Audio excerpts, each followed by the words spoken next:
Muito bem, estamos aqui para mais uma aula da nossa Escola Bíblica Dominical, onde estamos estudando nesse quarto trimestre, na revista da CPAD, as promessas de Deus. Hoje nós vamos abordar a lição 5, que é a lição de 3 de novembro de 2024, onde tratamos da promessa de salvação. E que promessa maravilhosa, talvez a mais linda promessa de toda a Bíblia, a promessa de salvação. O texto áureo se encontra em João, capítulo 5, verso 24.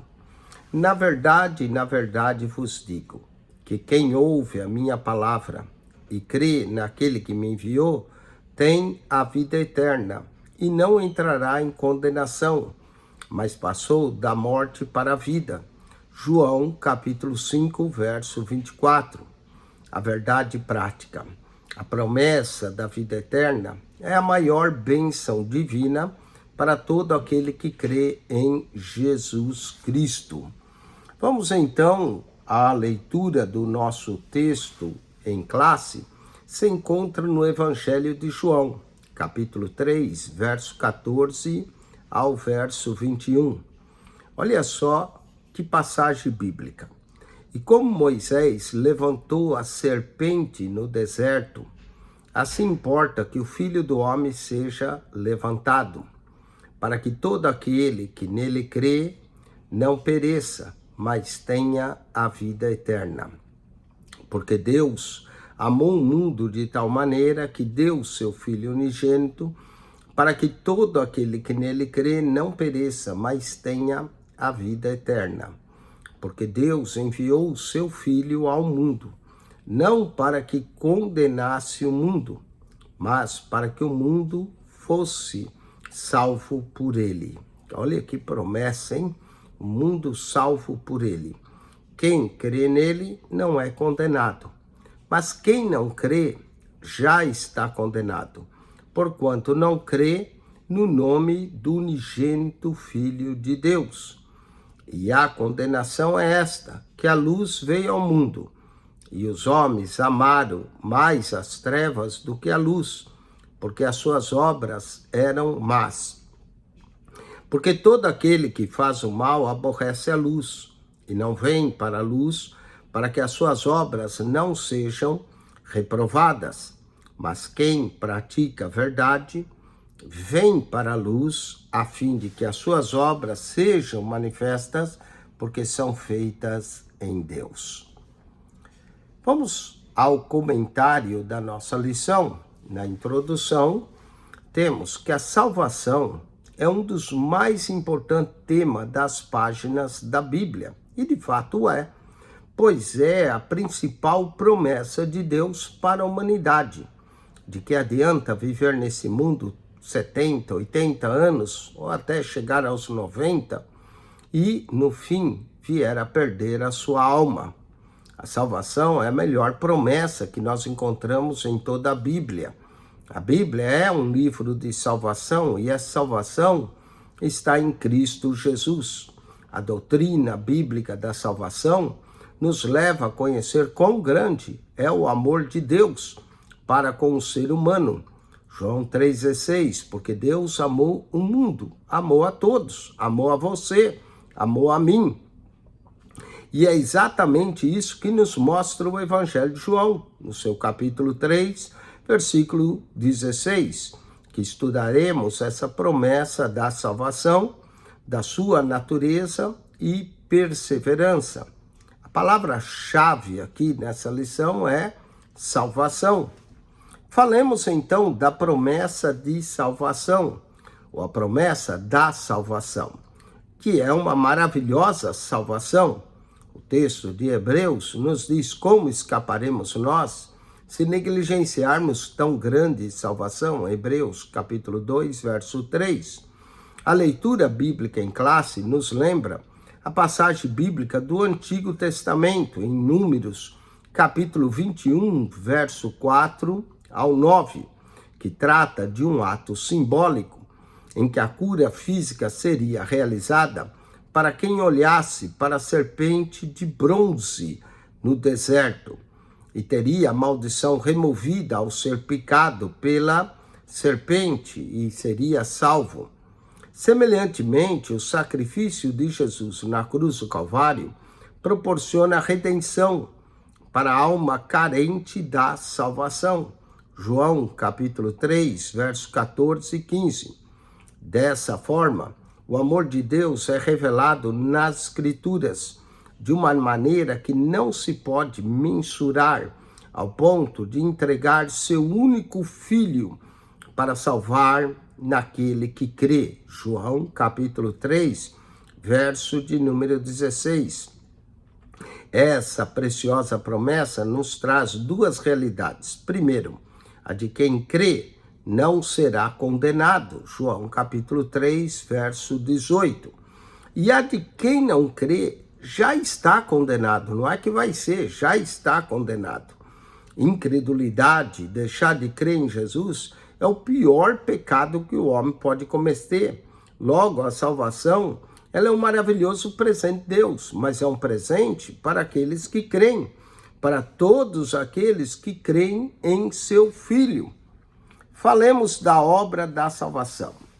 O Evangelho de João nos mostra que a obra de salvação é uma providência de Deus para salvar o ser humano de uma condenação eterna.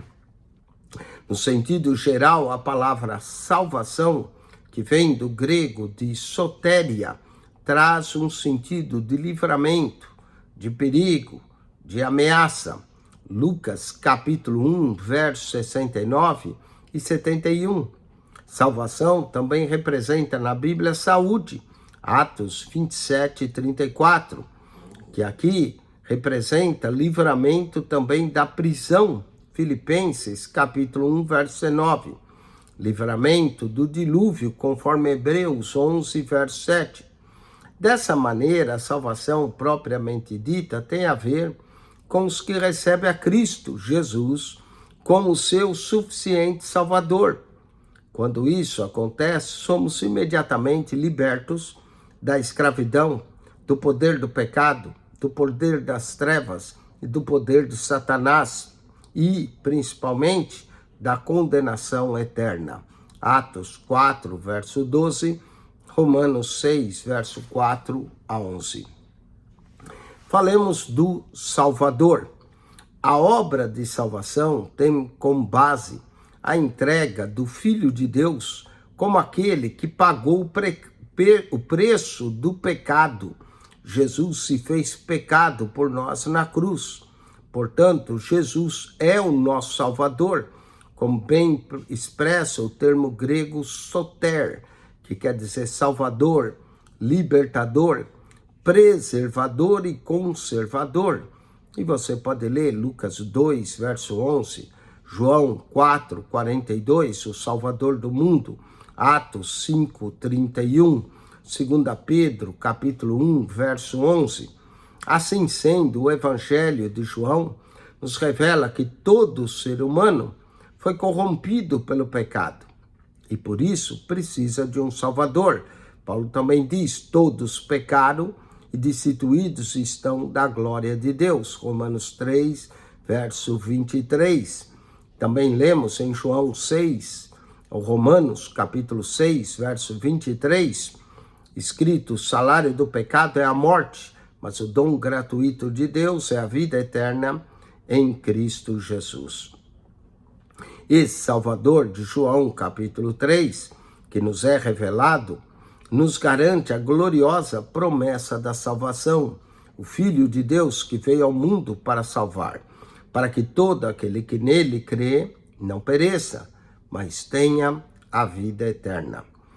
Quem se arrepende, quem crê, quem permanece em Jesus, jamais perecerá eternamente. A Sinópticos, tópico 1, diz que a salvação é um precioso presente de Deus para todos os que creem em seu Filho. Deus deu um Filho para receber muitos de volta. Todos aqueles que crêem se tornam filho de Deus.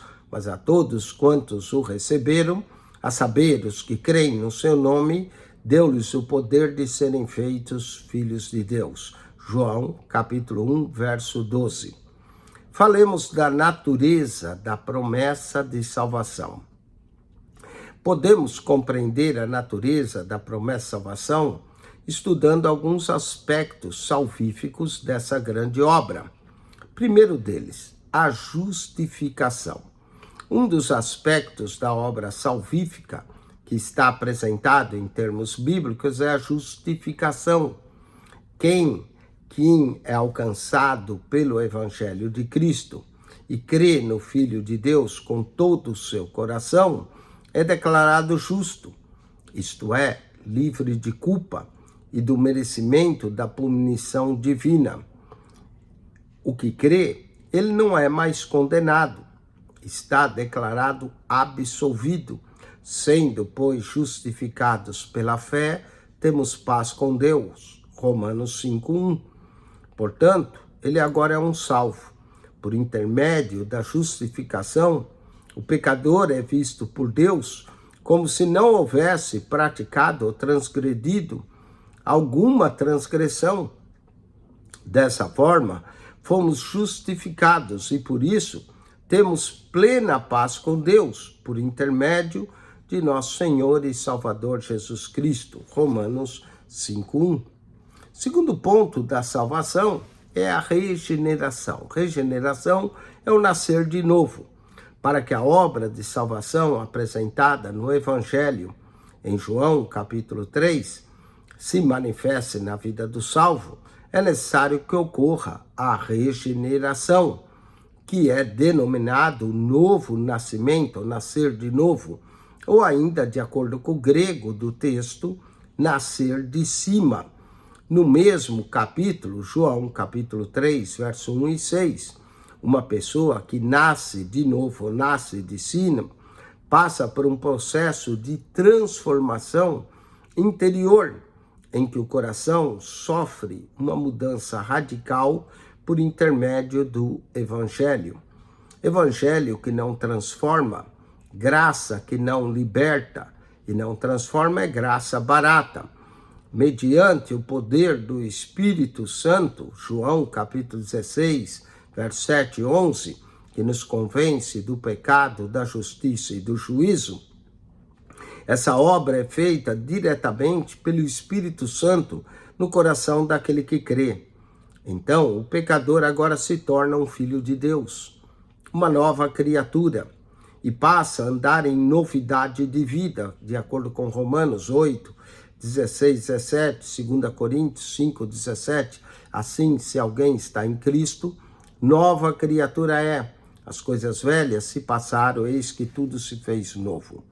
Uma vez que nascemos de novo, passamos a fazer parte da família de Deus. Hebreus capítulo 2, verso 11. Depois de passar pela justificação, o ato de ser considerado justo, a regeneração, o ato de nascer de novo, vamos também ter a santificação. A santificação é o terceiro aspecto da salvação, que vem como resultado da obra do Calvário de nosso Senhor Jesus Cristo. Em primeiro lugar, por meio da justificação e da regeneração, somos santificados por Deus. Essa santificação ela ocorre de maneira posicional. Só pelo fato de estarmos em Cristo, já somos considerados santos. Ou seja, ela ocorre também imediatamente. Em segundo lugar, somos santificados de uma maneira progressiva, por meio de um relacionamento com Cristo. Esse processo ocorrerá até o advento da nossa glorificação final, por ocasião da transformação de nosso corpo, no advento do arrebatamento da igreja, a grande esperança nossa, pois teremos um corpo semelhante ao de Jesus, ressurreto, Filipenses 3, verso 21. Portanto, a obra de salvação aí exposta no Evangelho de João, ela é completa. Na sinopse, tópico 2, podemos compreender a natureza da promessa de salvação estudando alguns aspectos salvísticos dessa grande obra, que começa com a justificação, passamos pela regeneração, a santificação e o último estágio da nossa salvação é a glorificação. Alguns ainda colocam, claro, a adoção, que Deus nos adota como seus filhos. Amém? Vamos então à promessa e à perseverança da salvação. A base da promessa de salvação é Cristo. Jesus é o Salvador. Em João 3, mostra com clareza que nosso Senhor é o centro dessa promessa de salvação. Deus escolheu um povo, dentre pessoas pecadoras que se arrependessem e creram em Jesus Cristo como Senhor e Salvador. Efésios 1, verso 4. Fomos eleitos por Deus em Cristo. 2 Tessalonicenses 2, 13, 14. Logo, a igreja, o povo de Deus, é constituída de pessoas unidas ao Senhor Jesus, de acordo com Efésios 1, 9 e 10. Assim, fazemos parte do corpo de Cristo. E isso é possível por causa da obra consumada no Calvário, Efésios 1, 7. Jesus é a porta, Jesus é o caminho, Jesus é o autor e consumador da nossa fé. Vamos ao segundo ponto, apostasia individual. Nas Escrituras também encontramos uma advertência concernente à promessa da salvação. A Bíblia nos mostra que a salvação não é incondicional, pois as pessoas podem resisti-la sim. João 3, verso 18 a 20. A luz veio ao mundo e os homens amaram as trevas. E também mostra que os que receberam e experimentaram o amor e o perdão de Deus podem sim romper esse relacionamento, rejeitando por completo os ensinos fundamentais revelados na palavra de Deus. Aqui ocorre o que nós chamamos de uma apostasia doutrinária. Infelizmente, muitos que professam ser cristãos cometem essa apostasia doutrinária, bem como tornando-se novamente escravos também da prática do pecado. Aqui ocorre o que nós chamamos de uma apostasia moral.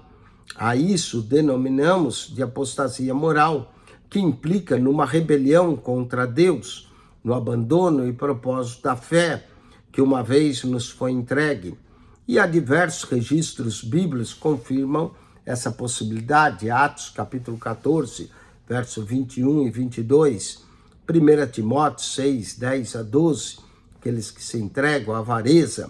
Hebreus capítulo 2, verso 1 a 3, como escaparemos nós se rejeitarmos tão grande salvação? A promessa é a segurança da salvação. A promessa de salvação também nos traz uma consoladora certeza, aquela mesma que o apóstolo Paulo escreveu: mas de ambos os lados estou em aperto, tendo o desejo de partir e estar com Cristo, porque isso é ainda muito melhor. Filipenses 1, 23. O ensino bíblico do Novo Testamento afirma que ao passar pela morte, o salvo já está imediatamente com Cristo. O estar ausente no corpo é estar presente com o Senhor. 2 Coríntios, capítulo 5, verso 8. O salvo que estiver passando pelo processo da morte estará imediatamente com Cristo. Assim, os que creem em Cristo se submetem a Ele como seu Senhor e Salvador, e mediante um relacionamento pessoal com Cristo, está definitivamente seguro para a vida eterna. 1 João 5, verso 13. A segurança que nós temos na salvação não depende de nós, mas sim do Salvador, que nos salva. É essa a segurança que temos. Aquele que vem a mim, disse Jesus, de maneira nenhuma o lançarei fora. João capítulo 6, verso 37. Falemos da sinopse, tópico 3. O nosso Senhor Jesus Cristo é o centro das promessas da nossa salvação. Com isso, concluímos a lição. Na conclusão, queremos lembrar que a promessa da salvação nos lembra que não podemos descuidar da nossa conduta diante de Deus e do mundo. Por isso que a Bíblia nos exorta a vigiarmos, a orarmos. A salvação, em primeiro lugar, depende de Deus, que estende a mão ao pecador perdido. Mas também ocorre e é necessário que o ser humano aceite humildemente o amor e a graça de Deus, sem resistir, que vem em seu favor. Quem crê em Jesus é salvo, mas quem o rejeita permanece perdido em delitos e pecados, de acordo com Efésios 2:1. Portanto, meus amados, a salvação é sim para todos. Infelizmente, nem todos são para a salvação. A salvação é oferecida gratuitamente em Cristo Jesus, mas é preciso arrepender-se e crer no Evangelho. E depois, se arrepender e crer, é preciso perseverar até o fim. Aquele que perseverar até o fim será salvo. E para isso precisamos vigiar, orar, nos arrepender mais de uma vez, não é, ao Senhor Jesus e permanecer humildemente com nosso Deus para concluirmos a carreira. As cartas do Apocalipse todas dizem ao que vencer. Portanto, é preciso vencer sim essa corrida. E vencemos dependendo, claro, de Deus. Deus é que age em nosso favor e vai agir de acordo com o ato de nos humilharmos perante a potente mão de Deus e resistir ao diabo, e ele fugirá de vós. Vamos à revisão do conteúdo daquilo que estudamos para reforçar. Primeiro, quais são as duas realidades que se apresentam na promessa da salvação? E a resposta é: essa preciosa promessa de salvação nos traz duas realidades. Primeira, a de quem crê que não será condenado, João 3, verso 18. E a de quem não crê que já está condenado, João 3, verso 18. Logo, a salvação é um maravilhoso presente de Deus para todos aqueles que creem em seu Filho. Mas para aqueles que não creem, estão debaixo do juízo de Deus. Vamos à segunda pergunta. Qual é a base da obra da salvação? Bom, a resposta é que a base da obra da salvação tem como a entrega do Filho de Deus como aquele que pagou o preço do pecado.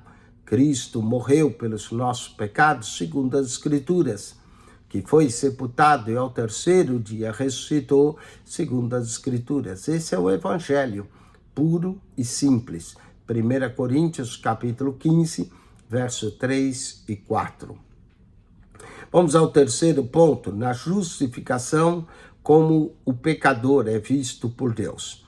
Por intermédio da justificação, que é um ato de fé, sendo, pois, justificados pela fé, temos paz com Deus, o pecador é visto por Deus como se não houvesse praticado transgressão alguma. Seus pecados são lavados e perdoados em Cristo. Quarto ponto, quais os dois tipos de santificação, conforme nos ensina a lição? A lição nos ensinou que existe santificação posicional, que é a nossa posição em Cristo, e a santificação progressiva. Existe ainda a santidade perfeita, ou a santificação perfeita, quando chegarmos na glória.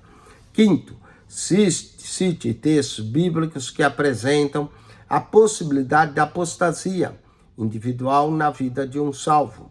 Há vários textos que mostram a apostasia: Atos, capítulo 14, verso 21 e 22, 1 Timóteo 6, verso 10 a 12, e Hebreus, capítulo 2, verso 1 ao 3. Bom, esperamos que você tenha gostado dessa aula de hoje e que você possa meditar nessa grande promessa da salvação. Semana que vem, estudaremos a lição 6, a promessa da cura divina. Essa é outra promessa maravilhosa que encontramos nas Escrituras. Que Deus te abençoe em Cristo Jesus, que nós possamos sempre estar firme nas promessas de Deus, como diz o hino, firme nas promessas de Jesus, meu Salvador. Acione o nosso canal no YouTube, PR Eugênio Piacentini, o canal da Bíblia. PR Eugênio Piacentini, o canal da Bíblia. Subscreva. Ao entrar no canal, clique naquela foto redonda. Vai aparecer um menu. Clique no playlist. No playlist você vai encontrar um total de 244 pastas com mais de 7.100 vídeos para você. PR Eugênio Piacentini, o seu canal da Bíblia. Subscreva e divulgue esse canal. Amém e amém.